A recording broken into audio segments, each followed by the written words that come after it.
Hi everyone, and welcome to a new episode of Miriam Talks About Things. Now, when I look at what I would like to talk to you about today, I think everything would be best captured under the term nostalgia. And we will get into that, or you will see what I mean by that once we get into it. So, firstly, I want to talk to you about what I've recently read and what I'm currently reading, just to catch up and tell you where I am with my reading. Now, first, I want to mention that I finished, and that is Die Tankstelle am Ende des Dorfs by Lars Mytting. Again, it's roughly translated into the gas station at the end of town. I don't think there's an English translation yet or of that edition. I will look it up still and leave a comment in the description if there is actually a translation there. But overall, it was just an average reading experience. It's one of those cases where I can totally see the book being good, and I found it good. But it was not really for me. It's very clear that the author can write, and I'm very much intrigued to pick up other works by him, and I have them on my wish list now. They sound very, very intriguing to me. I really appreciated the small town vibes. As you know, I'm a sucker for small town vibes, and I thought that the discussion between modernity and tradition were very interesting, hence also the feeling of nostalgia and of feeling at home in a small town. My problem was mainly that I just didn't click with the main character. I don't really think there is any development to him, and I do think that was intentionally done, but it just left me feeling rather bleak and sad for how stuck he still was by the end of the book,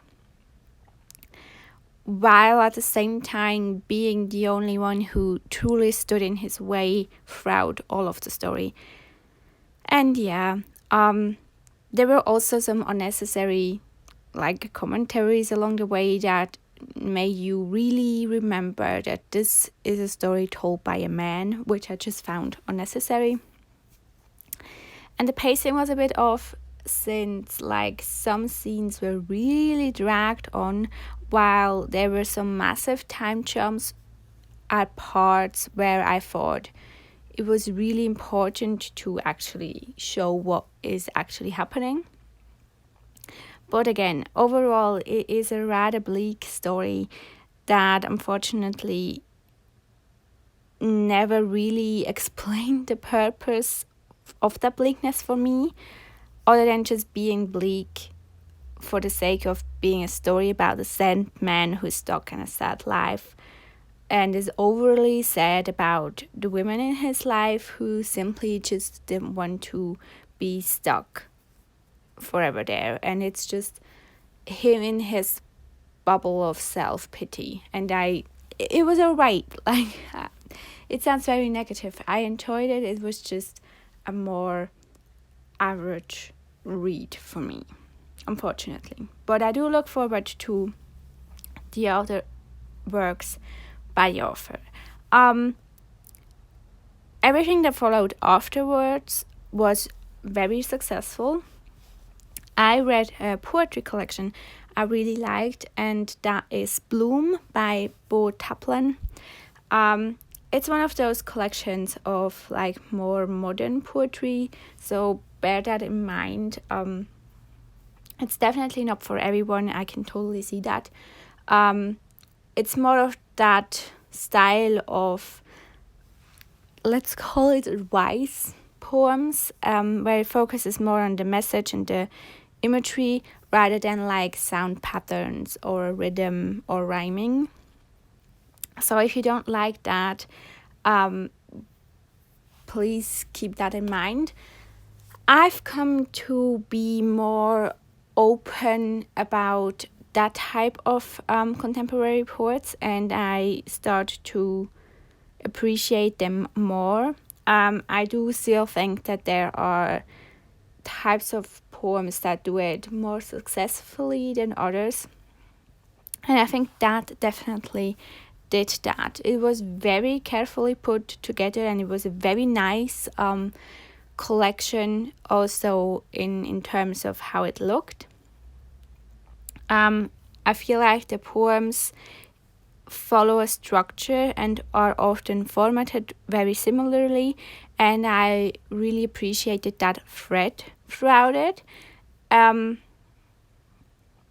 Yeah, and a lot of poems, or at least some of them, truly resonated with me, even though I can totally see that some of the poems have some conflicting messages that I also don't agree with. But overall, I really enjoyed this collection, and I will pick up more by the author in the future. Then I continued my read of the Cassidy Black series by Victoria Schwab, reading the Tunnel of Bones. And I really ended up loving this one. I enjoyed the first one. It had a bit of a rougher start for me, as you can see in the last episode where I talk about the first book, City of Ghosts, but I really ended up loving this one. I thought everything was perfectly done. I don't think I would have changed anything necessarily about it.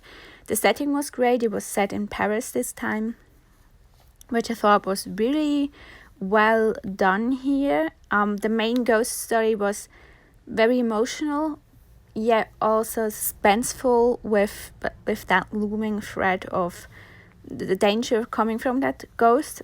I found the humor, like peak humor in this one, really great, and the friendship was amazing. It was that anxiousness and that care and the worry for your friend and for not really knowing what is going on with them, and I really loved that aspect a lot. And I loved meeting new characters, and I'm very intrigued by the ending. My guess was that the next book is set in Venice, although I heard that it is actually set in New Orleans, which I feel like is kind of a missed opportunity, because it is called Bridge of Souls, and if you don't know, there's a bridge called Bridge of Whispers. I think it's what it's called, or maybe I'm just mixing it up with like the book I'm currently reading. Let me look that up. But it's something along that lines. Now that's embarrassing. No, it's called Bridge of Whispers. No, Bridge of Sighs. Bridge of Sighs. Okay, got it. It's called Bridge of Sighs. That's the bridge in Venice. Now that was some real time exploring you got there. So there's a bridge in Venice called Bridge of Sighs, and I thought that would be a great way of incorporating the Bridge of Souls aspect. And at the end of Tunnel of Bones, I don't think it's really a spoiler because you don't really know the context of it, but a man shows up wearing a mask, and that mask really resembles, from the description, a plague mask. And if you don't know, Venice, if you go to Venice, there's a lot of masks and also a lot of plague masks. So I thought it had to be set in Venice, but apparently it's set in New Orleans. So we will see how I feel about that. To round up the feeling of nostalgia, I continue with my middle grade children's literature, I guess, reads, and I'm reading The Extremely Inconvenient Adventures of Bronte, Mettlestone by Jaclyn Moriarty. So, this book is a lot, but it's also a lot of fun. The basic premise is that Bronte's parents gave her away to her Aunt Isabel to go on adventures. And at the very, very start of the book, her parents get killed by pirates. And Bronte is sent on a journey to gift her other aunts gifts from their parents. And that is sort of the basic premise. It is a world filled with fairies and elves and dark magic and good magic and things. And a lot of things are happening. At the start, I was a bit overwhelmed, but I really got interested in the story and I'm really hooked. And it totally has that nostalgic feel of those childhood books you've read from the start. Like, it perfectly captures that. And which is ironic because Jaclyn Moriarty was basically the author of my early teenage years, and I really want to go back and read her books, all her books now. I read them in German. But yeah, I just really want to go back and read all of them now because it just, again, made me feel nostalgic. Now, to round it all up, I mentioned a couple of times that we are doing advent calendars again this season. It's something of a tradition in our household that we are doing advent calendars, and it's the time of the year where we spend the most of money, and we spend the money we are saving up throughout the year for that. We went a little bit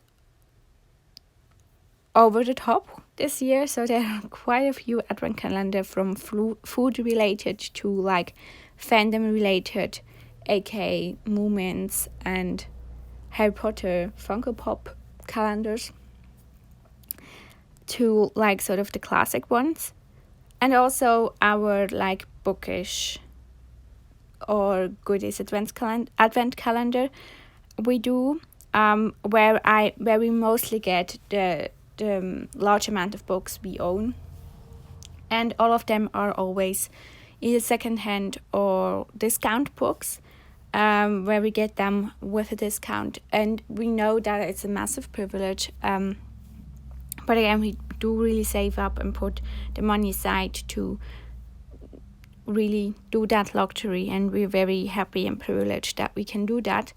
And if you want to follow along, and you follow me on Instagram, I will be posting the things in my stories, and I will do a story highlight for it. So if you're interested in that and you're following me on Instagram, you can go and see that journey there.